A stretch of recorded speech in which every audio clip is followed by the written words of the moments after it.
हमेशा की तरह मगरुआ ने अपना चौपाल सजा लिया है और आज चौपाल पर जुड़ रहे हैं कमलेश कुमार सिंह।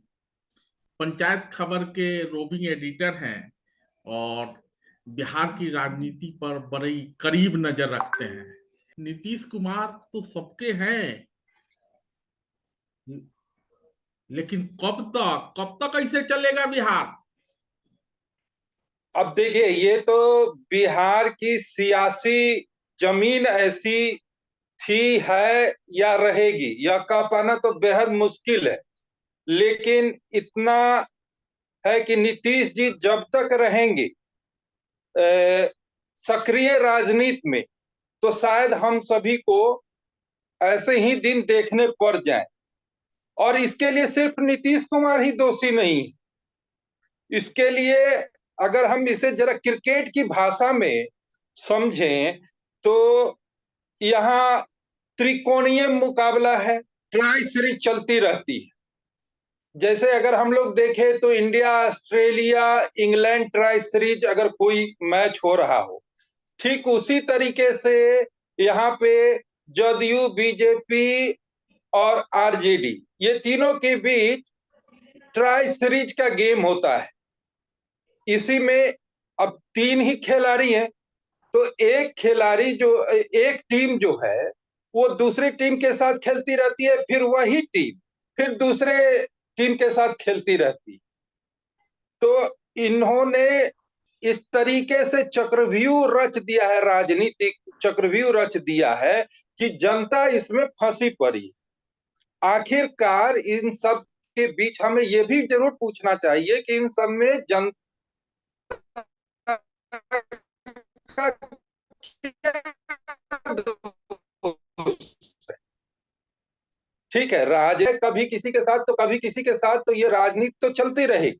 लेकिन आखिरकार आम जनता को भी समझना होगा कि ऐसा कब तक और क्या, ये जो केवल राजनीतिक स्वार्थ हित के लिए है, या क्या नीतीश कुमार यह समझा पाएंगे आम जनता को कि हमने आरजेडी के साथ किया तो ये डेवलपमेंट आपके लिए हुआ, और ये बीजेपी के साथ गए तो ये डेवलपमेंट हुआ। अब डेवलपमेंट तो तब होगा जब कमुआ करने देगा लोग। मुख्य सवाल तो यही है कि कमुए नहीं करने देता है लोग, इसीलिए कमुआ करने की अब ये बेचैनी। कैसे कमुआ करने की बेचैनी इतनी है कि जब कमुआ नहीं करने देता है लोग तो इधर जाना पड़ता है, उधर जाना पड़ता है। व्यग्रता है काम करने के पिछले 23 साल में। कमुआ तो करने देना पड़ेगा ना। अब 23 साल से, जब अगर याद करें कि जब पहली दफा नीतीश कुमार आए तो पूरा सिस्टम पे सवाल खड़ा करते थे कि हम मुझे काफी खराब सिस्टम मिला है, खजाना खाली मिला। ये अनवरत अगर पिछले टर्म तक कहें तो यही बात होती रही।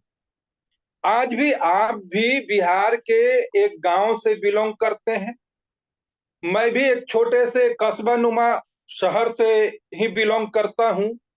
अगर यहाँ धरातल पे आए तो ठीक है, सड़कों का जाल बिछा है, जो सड़कें अब जर्जर होती जा रही हैं। पटना राज्य मुख्यालय में 5-7 अटल पथ बन गए, 4-5 फ्लाईओवर बन गए, कुछ भवनें बन गई।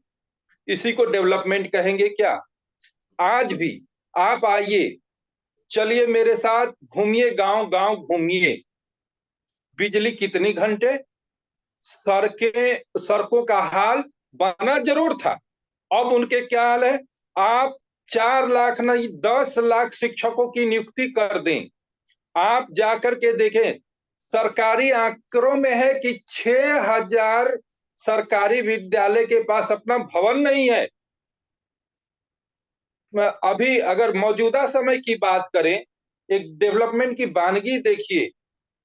हम ढिंढोरा खूब पीटे, तेजस्वी भी पीटे, और नीतीश कुमार भी खूब ढोल बजाएं कि मैंने इतने की नियुक्ति कर दी है। कई वीडियो आप वायरल आपने देखा होगा कि खेतों में जाकर के नए नवनियुक्त शिक्षिकाएं जो हैं वो पद ग्रहण करते हुए दिख जाएंगी। 6,000 के लगभग सरकारी विद्यालय नहीं है। अगर जो विद्यालय थे हैं जिनका भवन है उनकी स्थिति जाकर देख लीजिए, बेंच टेबल की स्थिति जाकर के देख लीजिए। कितने विद्यालयों में 700 विद्यार्थी हैं तो कितने शौचालय होने चाहिए वो जाकर के देखिए। कमलेश जी, आप शायद भूल रहे हैं कि नीतीश कुमार के कार्यकाल में बच्चियां घंटी टुनटुनाते हुए स्कूल तक पहुंची हैं, बड़ी संख्या में महिलाएं पढ़ लिख के निकली और अब शिक्षिका बन रही हैं। महिलाओं को तो नीतीश कुमार ने किया ही है।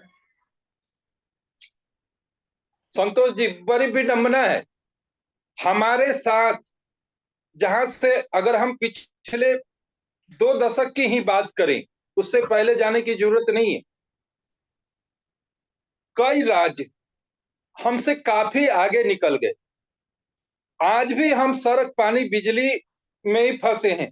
दूसरी बात है, आपने बालिकाओं की बात की, बहुत सही बात की।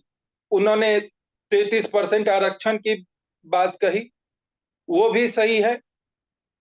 एकदम से ये कह देना कि उन्होंने कुछ नहीं किया, नहीं किया, लेकिन क्या डेवलपमेंट का यही पेस होना चाहिए? ये इसी गति से जो काम 10-15 वर्ष पहले हो जाना चाहिए, अब बिहार में वो काम अब हो रहा है। तो हम तो पिछड़ते ही जा रहे हैं। लड़कियों की बात करते हैं, साइकिल का झुनझुना देकर आप उनके स्कूल में, अगर उनके पास शौचालय ना हो, अभी वैशाली जिला में आप देख लीजिएगा कि बगल के महनार या महुआ किसी एक जगह पे पिछले दिनों 2-3 महीने के अंदर जब सरकारी विद्यालयों में माननीय के पाठक के द्वारा जब कराई शुरू की गई तो बच्चियों की संख्या बढ़ी। कहा गया कि 3 दिन अगर लगातार अब्सेंट रहेंगे तो आपका नाम काट दिया जाएगा। तो विद्यालयों में संख्या तो बढ़ी, लेकिन एमेनिटीज नहीं थी। लड़कियां सड़कों पे भी उतरी। तो सिर्फ घंटी बजा करके और स्कूल पहुंच जाना ये अलग मुद्दा है, लेकिन आप सिर्फ एक, उसको कहते हैं ना आजकल कि परसेप्शन आप ऐसा मत बनाइए कि हमने साइकिल दे दिया, हम लोन दे रहे हैं, एजुकेशन लोन दे रहे हैं। आपके पास कितने विद्यालयों में क्या एमेनिटीज हैं, मूलभूत आवश्यकताएं कितनी पूरी हुई, तमाम चीजें हैं। ये तो सिर्फ एक वानगी है स्कूलों की। कमलेश आजकल स्कूलों पे ढिंढोरा। कमलेश जी, शाम को घर सुरक्षित लौट आते हैं ना, कि नहीं लौट आते हैं? पिछले 1-1.5 साल से फिर डर लगने लगा है। अच्छा, 1-1.5 साल से डर डर के रह रहे हैं। बिल आप एक जिस तरीके से अपराध के ग्राफ में उछाल आया, और ऐसा नहीं है, अगर ठीक है, इसका भी जवाब मिलना चाहिए कि आपके यहाँ अपराध पे काबू पा लिया गया, आपका प्रशासनिक क्षमता इतनी कारगर हो गई, तो इंडस्ट्रीज क्यों नहीं है? अरे इंडस्ट्री कहां से आएगा? इंडस्ट्री सब लैंड लॉक्ड है। ये जो है, इतने दिन से नीतीश कुमार मांग रहे हैं विशेष राज्य का पैकेज। तेजस्वी लालू यादव भी मांग रहे थे, नीतीश कुमार भी मांग रहे थे। अब पैकेजवा जब दे नहीं रहा है, अब विशेष राज्य का दर्जवा जब देवे नहीं करेगा, तो बिहार में कोनो समुद्र थोड़े है कि वहां इंडस्ट्री आएगी? कहां से आएगी इंडस्ट्री? संतोष जी, अभी कुछ देर पहले हम लोगों ने बात किया कि ये इसमें जनता का क्या कसूर। तो अब ये समझिए कि लैंडलॉक्ड है, बहानेबाजी बहुत अच्छी है। बहुत सारे राज्य हैं जहां समुद्र की सीमा नहीं लगती, ये हम और आप बखूबी जान रहे हैं, फिर भी वहां इंडस्ट्रीज है। सबसे पहला लॉ एंड ऑर्डर सिचुएशन, पानी बिजली सड़क, ये मूलभूत आवश्यकताएं हैं। आप इंडस्ट्रीज के लिए जो उर्वरा होती है, जो फर्टिलाइजर है, वो तो आप दे नहीं रहे हैं। अब सबसे पहली बात यहाँ पर ये देखने की है कि जैसे लैंडलॉर्ड कह के आप निकल जाते हैं, एक तरफ जनता किसकी बात माने, एक तरफ भाजपा कहती है कि प्रधानमंत्री ने इतना पैकेज दिया, अगर आपको याद हो कि वो जो विशेष राज्य का दर्जा है उससे ज्यादा, यही बीजेपी आज सरकार में है, और यही जब सरकार में नहीं होती है तब कहती है कि जो विशेष पैकेज दिया उस पर काम ही नहीं हो रहा है।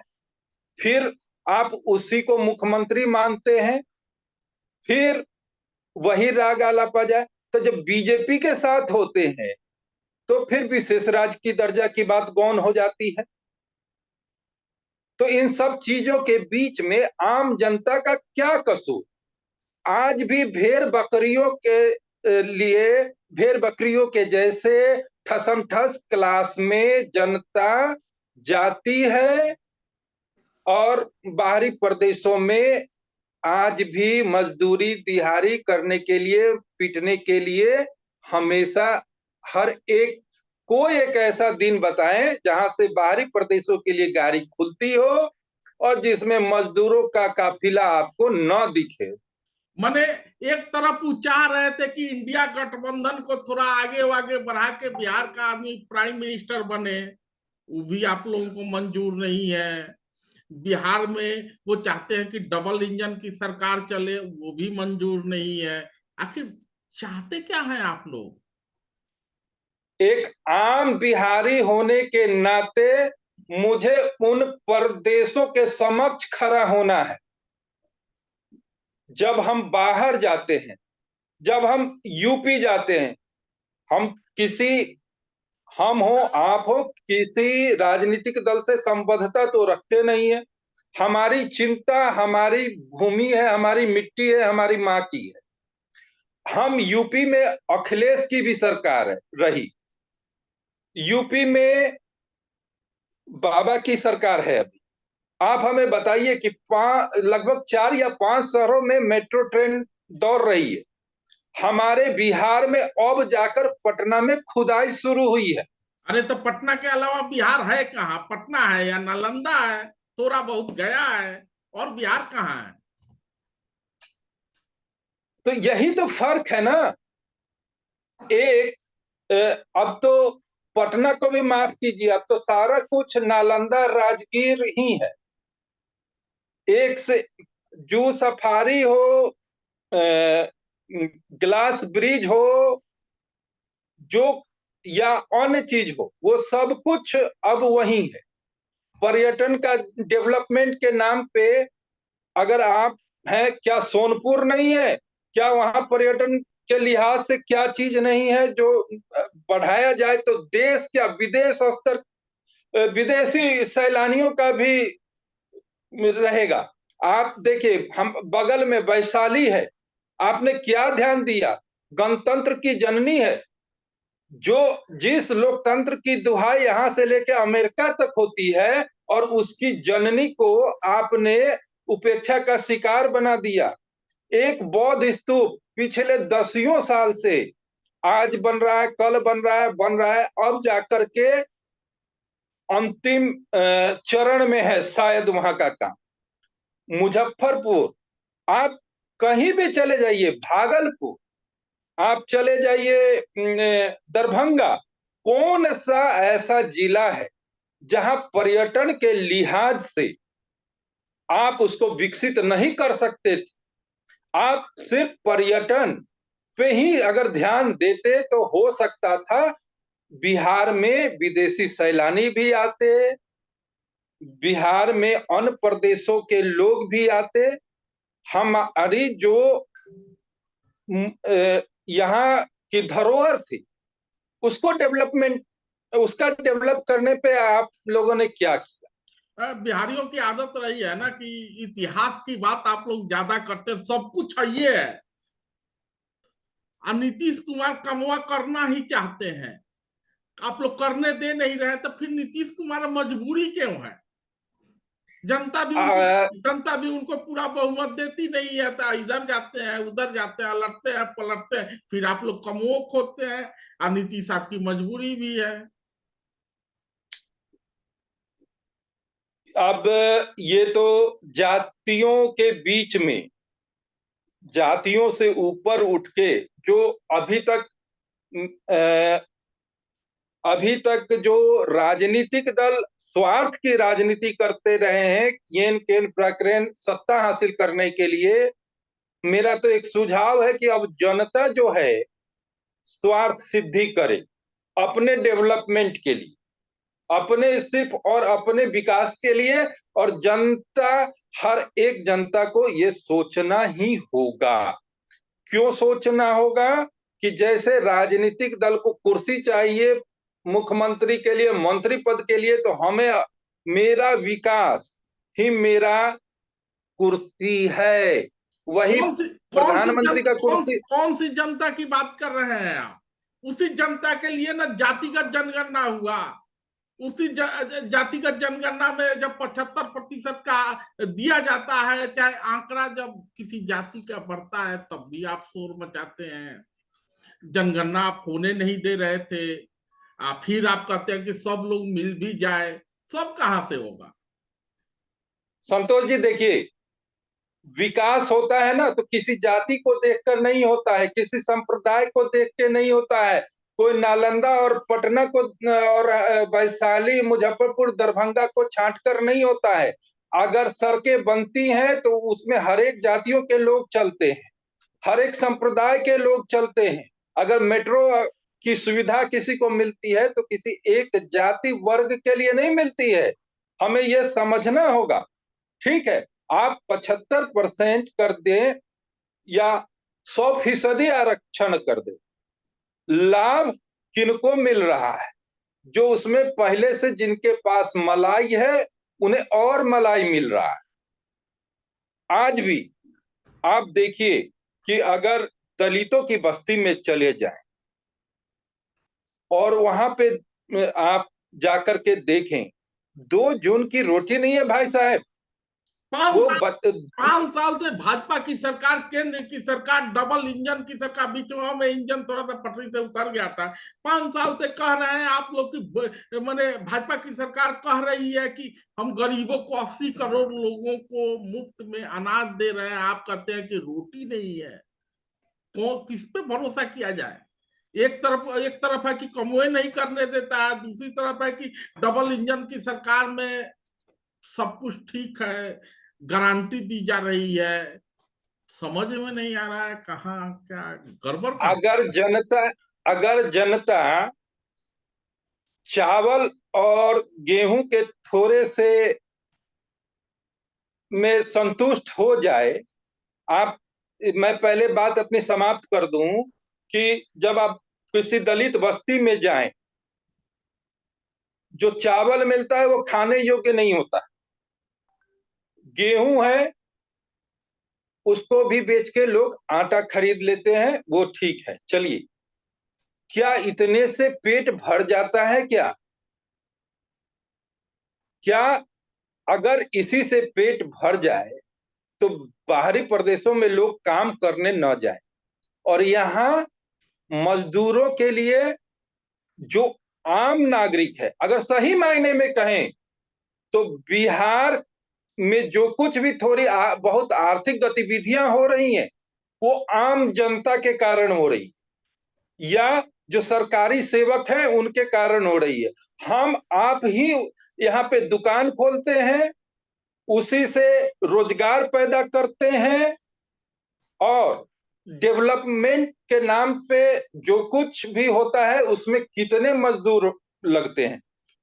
जो भी बड़ा कुछ थोड़ा बहुत जो भी बड़ा प्रोजेक्ट है, एनएच का कोई काम चल रहा हो या पुल का कोई बड़ा काम चल रहा हो, तो बड़ी बड़ी कंपनियां कर रही हैं। हाँ, मजदूर हम लोग हैं, मजदूरी उसमें थोड़ी बहुत मिल जाती है, लेकिन कितनी? कमलेश जी, ये बातें हुई बिहार की अवस्था और दुरावस्था को लेके। लेकिन स्वाभाविक है कि राजनीति में लेकिन स्वाभाविक है कि राजनीति में बदलाव की ताकत होती है। और बदलाव की ताकत जनता के पास है मत के जरिए। क्या कारण है कि कुछ हो ही नहीं रहा है, कुछ भी कुछ कर ही नहीं पा रहे हैं, कोई कमुए नहीं करने देना चाह रहा है, बावजूद इसके नीतीश कुमार जरूरी है, सबके लिए मजबूरी है, कुछ तो होगा। बिल्कुल। अगर आप देखें कि नीतीश कुमार मजबूरी क्यों है, पहला तो सवाल यही है कि सभी के लिए मजबूरी क्यों है। इसको उस संदर्भ में समझे कि बच्चा 100 नंबर क्यों, 100 में 100 क्यों नहीं ला पाता है। कहीं ना कहीं कमी तो है ना, जनता को समझा पाने में, जनता को अपने पाले में कर पाने में, अपने मुद्दों से सहमत करा पाने में विफल है। कौन विफल है? तभी सवाल तो यह भी है कि कौन विफल है। सभी विफल हैं। यहाँ की तीनों तीनों मुख्य धारा की राजनीतिक पार्टियां विफल हैं, अब और अभी तक तो विफल रही हैं। अभी अगर ये देख लें, अगर जनता को अगर कोई भी विश्वास पूरा का पूरा हासिल नहीं कर पा रहा है कोई भी राजनीतिक दल, तो उसके मुद्दों में कमी है, समझाइश में कमी है, उनके नेताओं में कमी है। और दूसरी बात हमें यह समझना होगा कि जब तक अब जनता एक मुहिम, एक ऐसा आंदोलन, एक ऐसा यहां आवश्यकता जरूर है कि जागरूक करे सही मायने में जनता को कि आपके लिए क्या आवश्यक है। यहाँ पे कुछ छोटे छोटे पीयर्स ग्रुप की भी आवश्यकता है। आम जनता पीएस ग्रुप तो काम कर रहा है ना, प्रशांत किशोर पिछले 2 साल से घूम रहे हैं, जन सुराज यात्रा निकाल रहे हैं, लोगों को जागरूक कर रहे हैं। सुनते हैं कि 10 को 20 को 50 को लोगों तक कोई सुनने के लिए तैयार नहीं होगा तो आदमी कहेगा किसको। नहीं नहीं, प्रशांत किशोर का भी थोड़ा बहुत प्रभाव पड़ रहा है, ऐसा बिल्कुल नहीं है। जब ऐसे राजनीतिक दलों का प्रभाव पड़ के वोट हासिल कर लेते हैं जो जिनका विकास से दूर दूर का नाता रिश्ता नहीं है, तो आप ये नहीं कह सकते हैं कि प्रशांत किशोर से कुछ लोग प्रभावित हो रहे हैं। लेकिन बीच में जब से उन्होंने यह कह दिया कि मैं कांग्रेस के करीब हूं कि बहुत सारे मुद्दों पे, तब से लोगों का थोड़ा ये हो गया कि ये भी एक अलग मुहिम में है और कल हो करके ऐसा ना हो कि ये कांग्रेस के साथ चले जाएं। पहले तो हो रहा था कि भाजपा के बी टीम है, अब हो रहा है कि हो सकता है कांग्रेस में मैदान खाली है तो ये वहां शिफ्ट कर जाए। खैर उनकी बात अलग है, हम लोग अपने मुद्दे पे रहे। तो राजनीति, ये तीनों मुख्यधारा के राजनीतिक दल अब शायद अब यहाँ दो ही बच जाए, एक नगण्य हो जाए, विलुप्त हो जाए, विलुप्त के कगार पे ही। आप लोग ना ऐसे ही बात करते रहे, हमेशा विलुप्त हो जाए विलुप्त हो जाए कहते रहते हैं, और जैसे थोड़ा बहुत क्या नाम है कि निशाना साधता है तो फिर उसी का पैर पकड़ लेते हैं, बड़ा मजबूत प्रधानमंत्री, बड़ा मजबूत ये, या फिर उसके बिना काम तो चलता नहीं है, जाना उसी नहीं को। तो यहाँ देखिए दोनों अर्थों में है। अगर आप सीधा सीधी बात की जाए तो नीतीश कुमार हैं तो ये किसी की मजबूरी है, तो इनकी भी मजबूरियां हैं, किसी के साथ रहकर ही अपनी राजनीति कर सकते हैं, ये भी अकेले राजनीति नहीं कर सकते। तो ये गिव एंड टेक है। इन सब मजबूरियों के बीच स्वाभाविक है कि बिहार में नई सरकार आई है, सुबह भी वही मुख्यमंत्री थे, शाम को एक बार फिर से शपथ ग्रहण हुआ, बहस विमर्श सब कुछ चल रहा है। कमलेश जी, चुनाव भी करीब है, स्वाभाविक है कि नीतीश कुमार को जिस नीतीश कुमार के विषय में ये कहा जा रहा था कि दरवाजा बंद है, उस नीतीश कुमार के लिए दरवाजा अगर खोला गया है तो कुछ तो बातें रही होंगी, कुछ तो लाभ हानि का गणित दिखा होगा।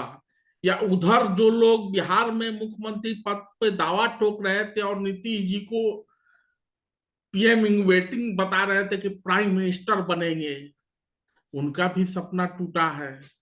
क्या कहता है, क्या लगता है आगे क्या होगा, क्यों हुआ ये देखिए, जब पिछली दफा जदयू ने भाजपा पे आरोप लगाया था कि हमारी पार्टी को तोड़ना चाहते हैं, इसलिए वो आरजेडी का दामन थाम लिया, यह कहते हुए। और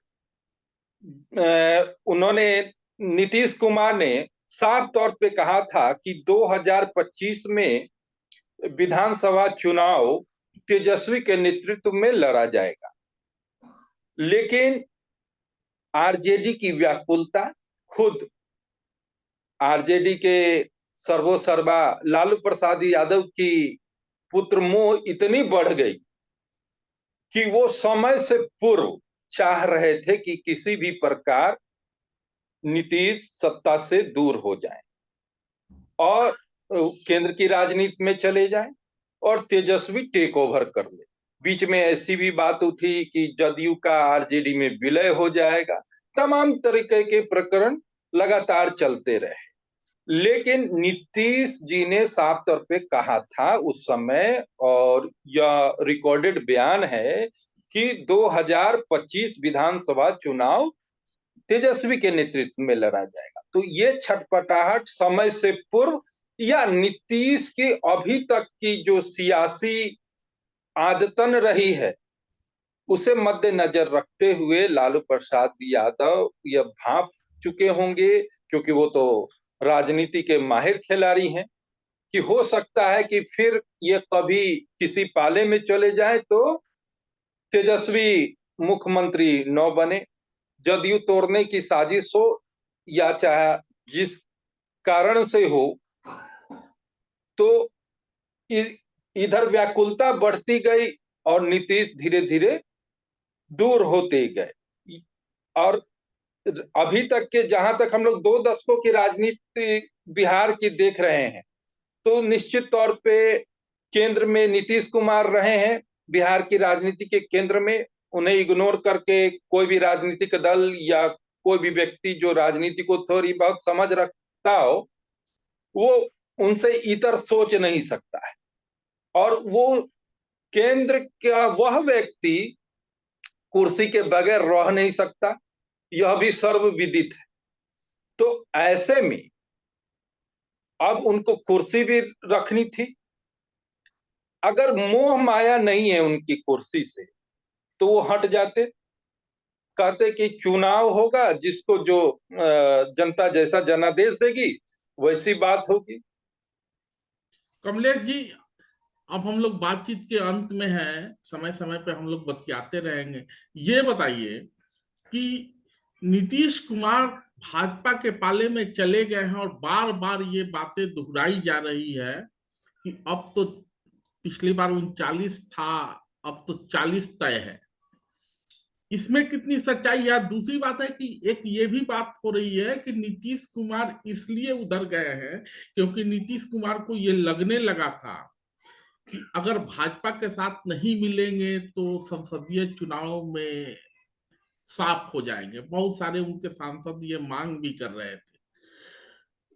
ये दो बातें हैं लोगों के जहन में। भाजपा भी इंटरनल सर्वे अपना करा चुकी थी, जिसमें तमाम कोशिशों के बावजूद लोग कह रहा था कि 20 से 25 सीट मैक्सिमम है। और चूंकि मोदी जी तीसरी बार गारंटी भाजपा ने दिया है कि तीसरी बार भी मोदी सरकार, उसके लिहाज से नीतीश जरूरी थे। संतोष जी, इसमें 2-3 बात समझने के लायक। भाजपा का पूरा दमखम यह है कि मुझे 303 सीटों से एक भी सीट जरूर ज्यादा आना चाहिए, और एनडीए गठबंधन 353 से एक भी सीट ज्यादा जरूर आना चाहिए, ताकि मोदी जी की क्रेडिबिलिटी पर किसी भी तरीके का उनके साख पे सवाल न उठे। दूसरी बात है कि भाजपा अगर अकेले दम पर या लोजपा, रामविलास या पारस गुट, जो भी उपेंद्र कुशवाहा की पार्टी और हम के साथ मिलती, तो अकेले दम पे भाजपा को खुद ब खुद लगभग 22 से 25 सीटें मिल सकती थी, और और सहयोगियों के साथ करीबन 30 तक का आंकड़ा ये लोग छू लेते, लेकिन 9 जिसमें से 9 तो पहले से था, 39 पूरा है, तो 9 सीटों का असर इनको घाटा दिखाई दे रहा था। और लेकिन अब क्या है कि जदयू के मिल जाने से अब यह हो सकता है कि करीबन इनका जो घाटा दिखाई दे रहा था 10 सीटों का, उस घाटे में 5-6 सीटों से ज्यादा की भरपाई करते हुए मुझे नहीं लग रहा। 3-4 सीट तो निश्चित तौर से लूज करेंगे। तो कमलेश जी को ये लगता है, कमलेश जी हमारे साथ बिहार से जुड़े हुए हैं, इनको ये लगता है कि स्वाभाविक तौर पर नीतीश कुमार के इधर आ जाने से 39 का आंकड़ा भले ही पिछले बार की तरह नहीं दोहरा पाए, 40 के दावे पे न पहुंच पाए, लेकिन 35-34 सीट पर अटक सकती है। जबकि भाजपा अगर बिना नीतीश के लड़ती तो 22 सीट होता, अपने सहयोगियों के साथ लड़ती तो 30 तक आंकड़ा पहुंचता। नीतीश के आने से ये आंकड़ा 34-35 तक हो सकता है।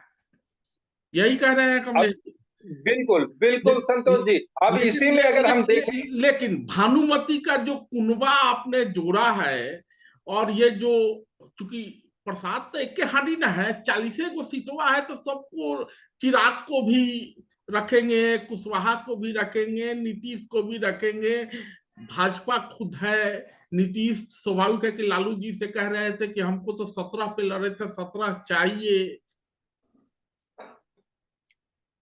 अब देखिए, दबाव की राजनीति तो परसों से ही फिर से शुरू हो चुकी है। चिराग पासवान ने खुलकर मीडिया के सामने क्या बोला? उन्होंने यह बोला कि नीतीश से नीतिगत विरोध मेरा था, है और रहेगा। यानी भाजपा के हाथ में चाबी कसने का सारा हथियार है, जैसा कि पिछले विधानसभा चुनाव में हम लोगों ने देखा समझा। तो हर एक वो हथियार है जिससे कम से कम इस बार नीतीश कुमार को छोटे भाई की भूमिका में आनी होगी। और जहां तक पिछली बार जो सीटें मिली थी, उन सीटों में 2-4 सीटों की कमी जदयू को मानना पड़ेगा, या मुझे लगता है कि सहमति भी बन चुकी है। तो पिछली बार जैसा कि हमने देखा था कि भाजपा ने अपनी जीती हुई सीट नीतीश कुमार के लिए छोड़ दिया था, ताकि नीतीश कुमार बराबरी पर लड़ सके। अभी राहें मुश्किल है, मतलब जिस बात का बहाना बना के, का बहाना तो काम का बना रहे हैं, लेकिन जिस गठबंधन में थे और वहां सीटों को लेके जो खींचतान हो रहा था, तय नहीं हो पा रहा था, तो बहाना बना के इधर चले आए। यहाँ भी वही खेला शुरू है। तो कमलेश जी, आगे भी हम लोग खेला जो शुरू है बिहार में, उस खेल पर चर्चा करते रहेंगे। अभी के लिए बस इतना ही। कुछ जोड़ना चाहते हैं तो अंत में जोड़ सकते हैं। मैं तो अंत में इतना ही बोलूंगा कि कम से कम बिहार के लोगों के लिए स्वार्थ की राजनीति, कुर्सी की राजनीति को थोड़ी देर के लिए छोड़ दें। राजनीति के लिए बहुत उर्वरा है बिहार में, राजनीति करते रहें, कुर्सी हासिल करते रहें, लेकिन आम बिहारियों के लिए सोचें, चाहे वो कोई भी राजनीतिक दल है। और आम जनता भी अब थोड़ा सा स्वार्थी हो जाए, जातियों से उठे, किसी लोभ लालच में न पड़े और अपने स्वार्थ के लिए सोचे। तो जिस तरह से राजनीतिक दल अपने अपने स्वार्थ के लिए जनता को बरगलाते रहे हैं, जनता भी अपने स्वार्थ के लिए राजनीतिक दलों को बरगलाना शुरू कर दे, अपने हित में काम करवाना शुरू कर दे, अपने हित को ध्यान में रखते हुए मतदान शुरू कर दे, तभी बिहार बदलेगा। धन्यवाद कमलेश जी। धन्यवाद।